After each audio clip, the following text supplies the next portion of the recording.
You're tuned into Recovery TV, the voice of hope, with your host, John J. Tassoni Jr. Discussions and information on addiction and mental health issues. Here's your host, John J. Tassoni Jr., with today's guest. Welcome to another edition of Recovery TV, and I'm your host, John Tassoni. Narcan, please get it. You can get it at CVS, URI. It saves lives. Put it in your purse. Put it in your car, but take it out at night because the weather is a factor.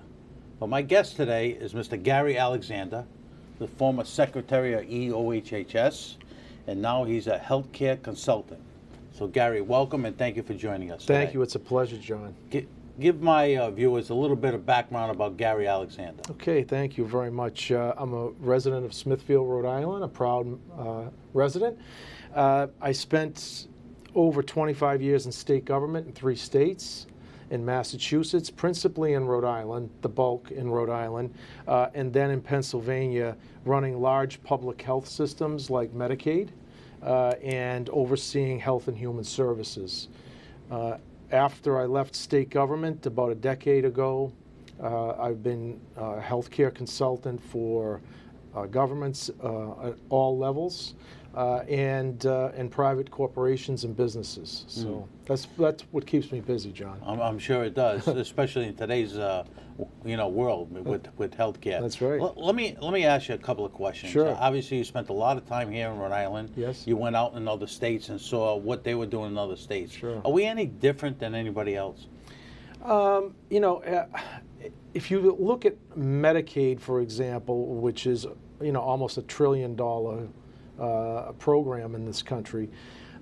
Each state has its own specific Medicaid program, but the majority of the states cover the same basic services. You'll see some states like California, New York, Rhode Island that offer more benefits to recipients. And especially those states that have expanded Medicaid. Mm-hmm. But by and large, the Medicaid program is pretty much the same in every state. It just varies on the level of benefits and the amount of people that are covered.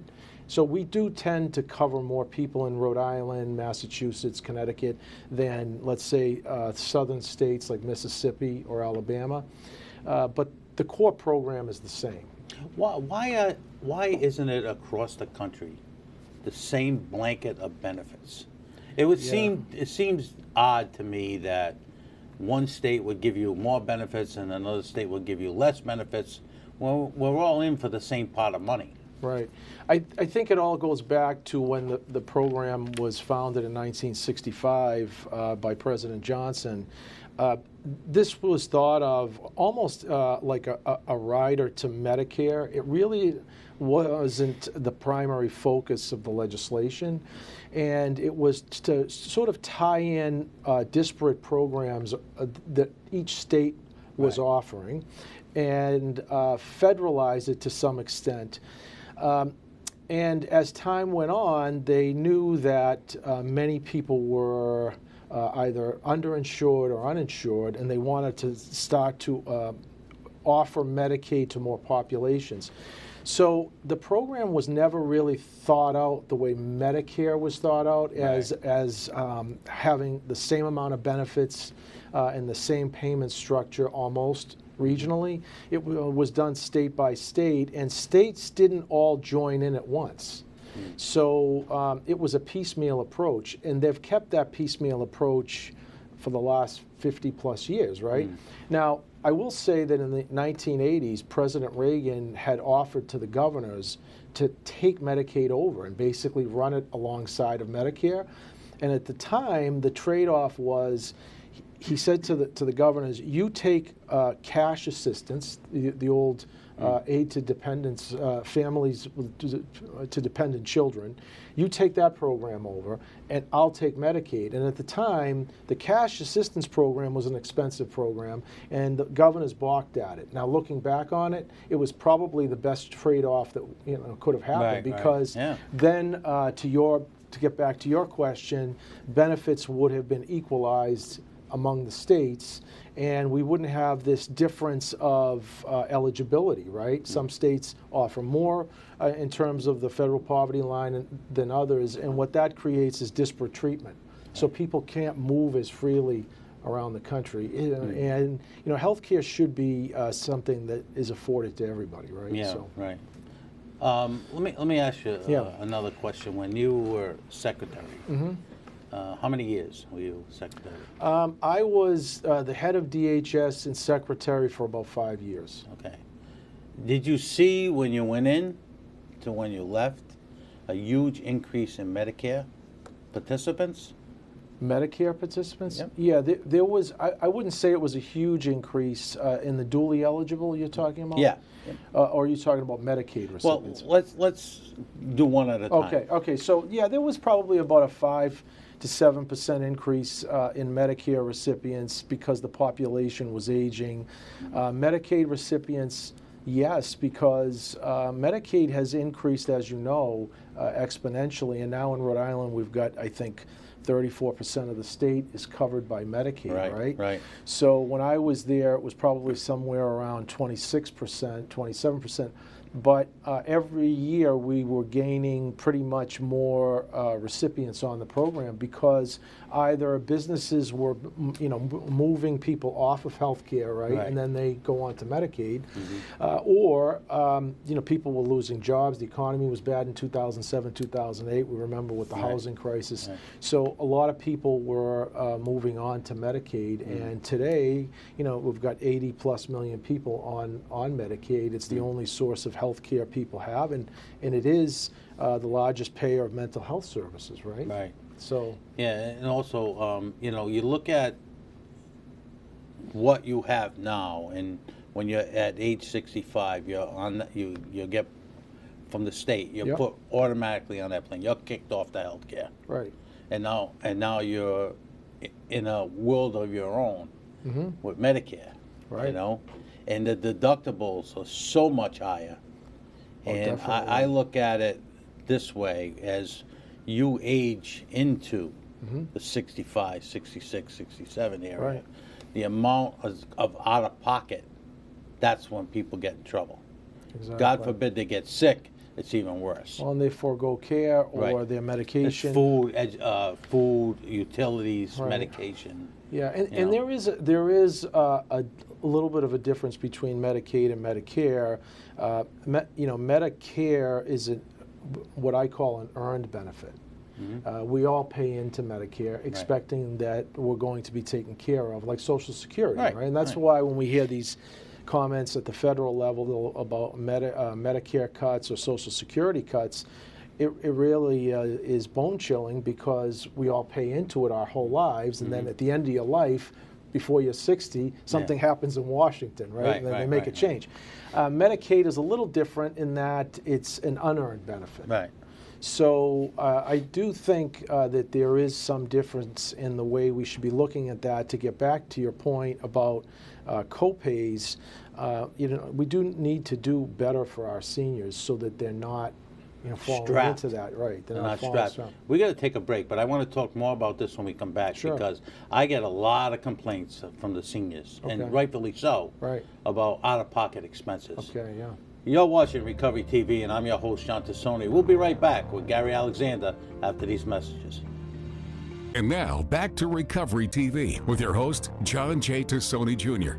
Recovery TV is made possible by our supporting sponsors and our title sponsor, AdCare.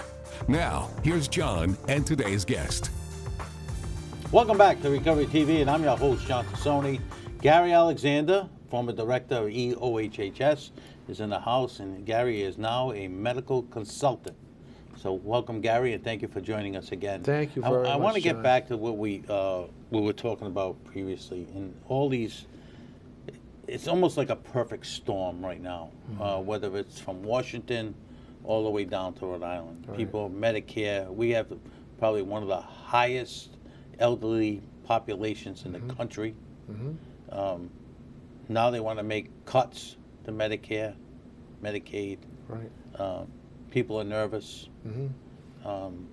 What's your thought on that?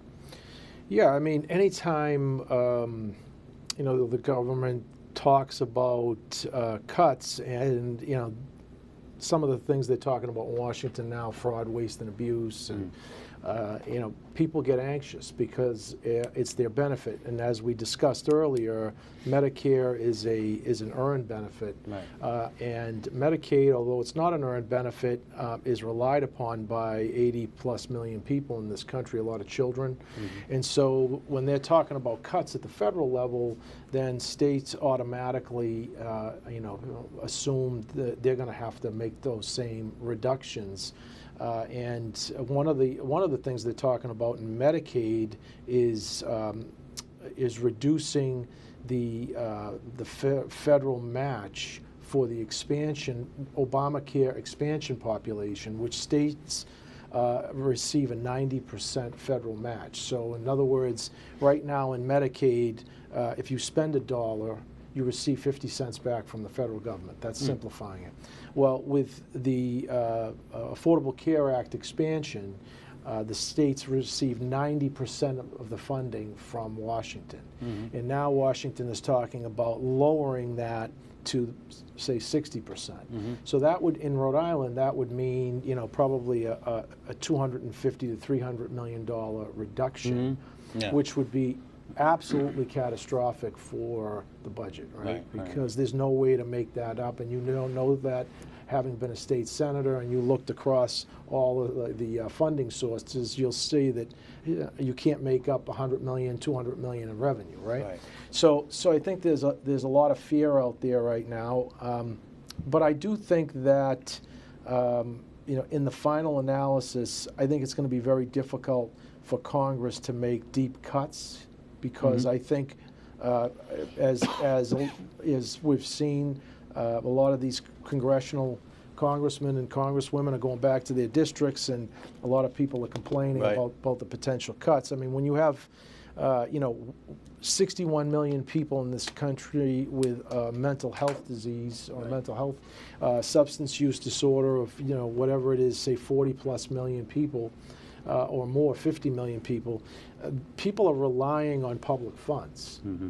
And you can't just pull the rug out without a plan. That's the issue. Well, you got to stop with the shotgun approach. That's a big deal, because, people have told me it's a 9 to 10 hour wait in the emergency rooms now. Yep. 8 to 10 hour wait in Hasbro. Yep. We don't have enough primary care docs. Right. So if more funding gets cut, Yep.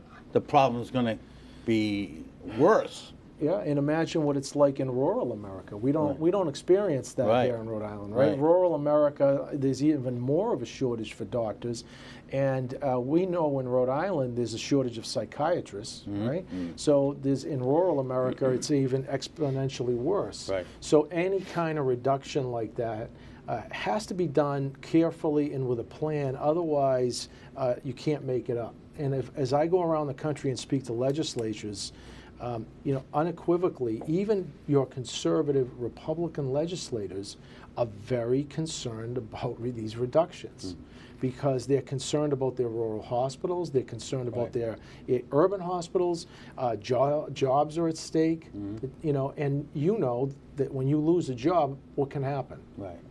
Mental health, right? We all, when we have ups and downs in life, that can happen to any one of us. Right.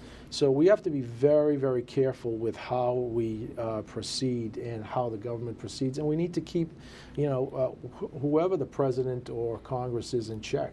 Right. And you got to put one foot in front of the other. Right. We look at, some of my members are already very worried about the cuts that are coming down. Right.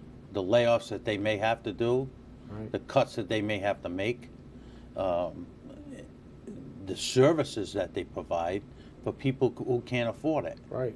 Now, what happens to those people if those services get cut? Again, mental health, substance use rises, the cost of Medicare, Medicaid rises at a huge level. Right. It's not just something easy. I mean, you said it earlier about psychiatrists.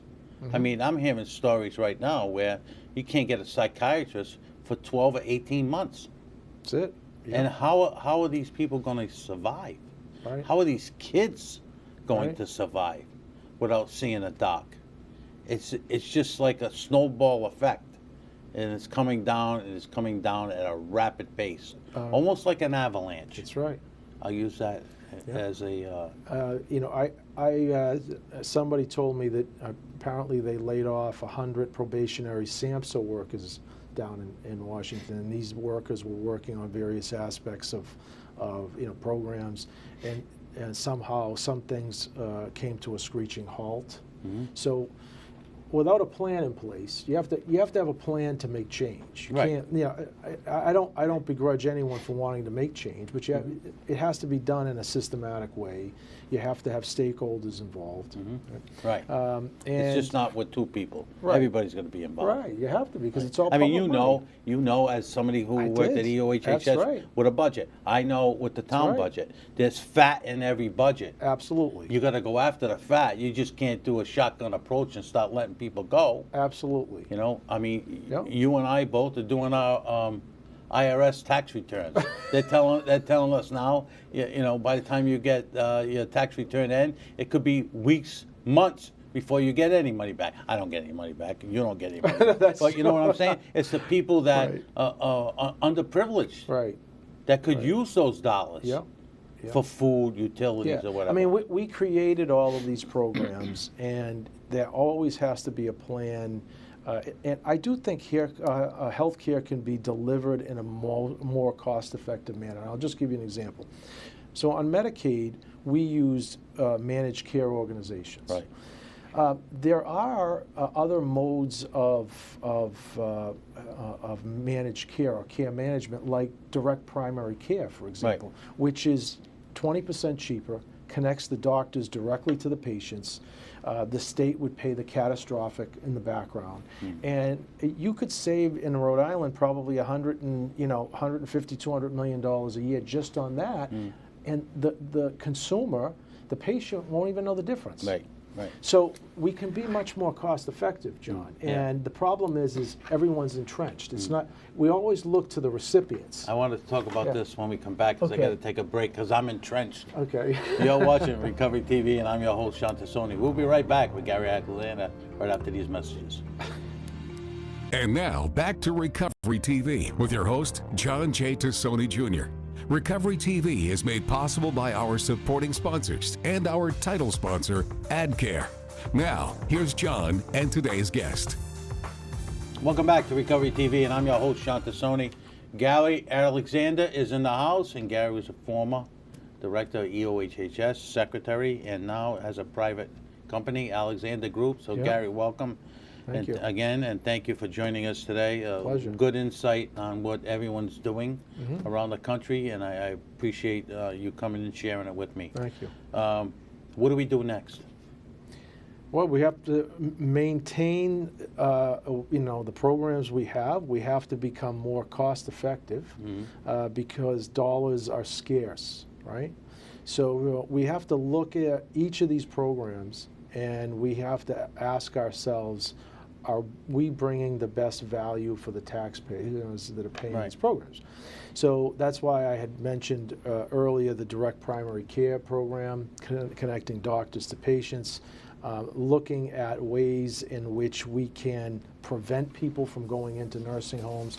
These are ways that we can start to drive down the cost of health care and put that money back into the system so that it's actually taking care of patients, making patients better, rather than just feeding major corporations, let's say. Right. And we got to take care of the little people. There's no question about people the that poor, are sick, the poor, the elderly. indigent, the elderly. Yeah. Well, Gary, I want to That's- thank you for coming on today. It was a great insight about what's happening around the country. Thank you for your expertise. Thank you. We'll love to have you back. Thank you. It's my pleasure, John. All right. Thank Well, you. next week, folks, Wendy Looker and Lisa Peterson will be on my show talking about the home health care program that they both oversee. So if you see something, say something. See you next week.